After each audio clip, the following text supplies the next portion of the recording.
NEET paper leak का आरोपी। Junior engineer ने रचा बच्चों की जिंदगी का जाल। पुलिस की हिरासत में आते ही कबूल लिया अपना जुर्म।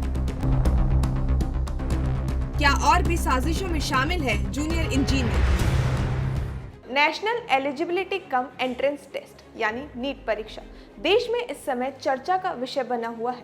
14 जून को आने वाले नीट का परिणाम जब अचानक से 10 दिन पहले 4 जून को आ जाता है तो छात्रों में हड़कंप मच जाता है।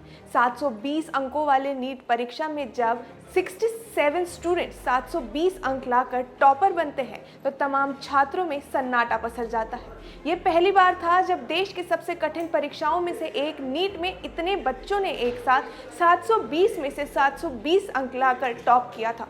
देश के कोने कोने से ग्रेस मार्क्स लाने वाले बच्चों पर अब सवाल खड़े होने शुरू हो गए थे। छात्रों के बीच से परीक्षा रद्द करने की मांग उठने लगी। दोबारा से नीट परीक्षा कराने के लिए छात्र धरने पर बैठ गए।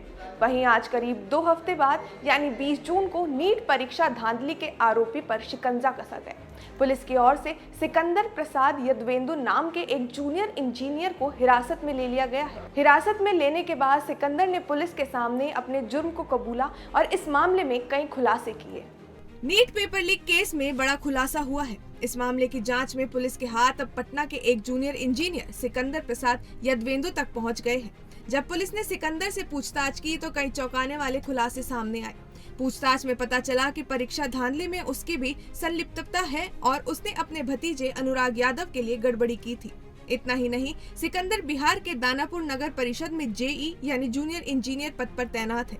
उसने हाल ही में कन्फेशन नोट में और भी चौंकाने वाले खुलासे किए हैं। सिकंदर ने कहा उसने 4 नीट परीक्षार्थियों आयुष, शिवानंद, अभिषेक और अनुराग की पटना में रहने में मदद भी की थी, जिसमें अनुराग उसका भतीजा है। नीट परीक्षा धांधली मामले में जैसे जैसे जांच आगे बढ़ रही है वैसे इस केस से जुड़े कई और खुलासे भी सामने आ रहे हैं। साथ ही कई बड़े नामों का भी खुलासा हुआ है। मामले के मुख्य आरोपी सिकंदर ने खुलासा करते हुए न सिर्फ नीट पेपर लीक के बारे में बताया बल्कि बिहार में हुई बिहार लोक सेवा आयोग यानी बीपीएससी के में भी धांधली का आरोप लगाया है। सिकंदर का कहना था कि वो एक रैकेट के संपर्क में था जिसने न सिर्फ नीट बल्कि बिहार लोक सेवा आयोग यानी बीपीएससी और संघ लोक सेवा आयोग यूपीएससी परीक्षाओं के प्रश्न पत्र भी लीक किए थे।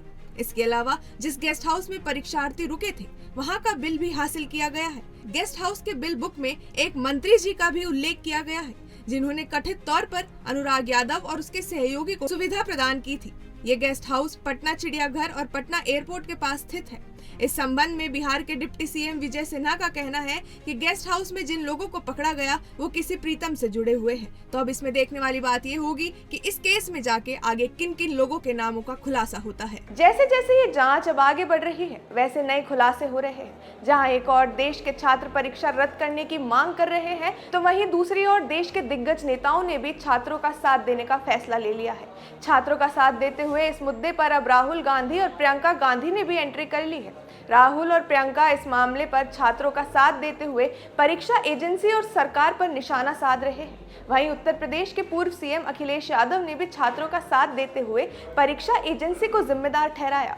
राहुल, प्रियंका और अखिलेश ने नीट परीक्षा में धांधली के बाद छात्रों की सेहत को लेकर भी घेराव किया। उन्होंने सरकार पर निशाना साधते हुए कहा कि इन सब में बच्चों की मानसिक सेहत के साथ भी खिलवाड़ हुआ है। ज्यादातर छात्र इस समय डिप्रेशन से जूझ रहे हैं और उनके भविष्य पर संकट मंडरा रहा है। बहरहाल नीट परीक्षा अब छात्रों तक ही सीमित नहीं रह गई है बल्कि इसमें अब राजनीति की भी एंट्री हो गई है। अब इसमें और कितने बड़े चेहरों का नाम सामने आता है ये देखने वाली बात होगी। और तब तक इस खबर की हर अपडेट के लिए जुड़े रहिए जनतंत्र टीवी के डिजिटल प्लेटफॉर्म पर।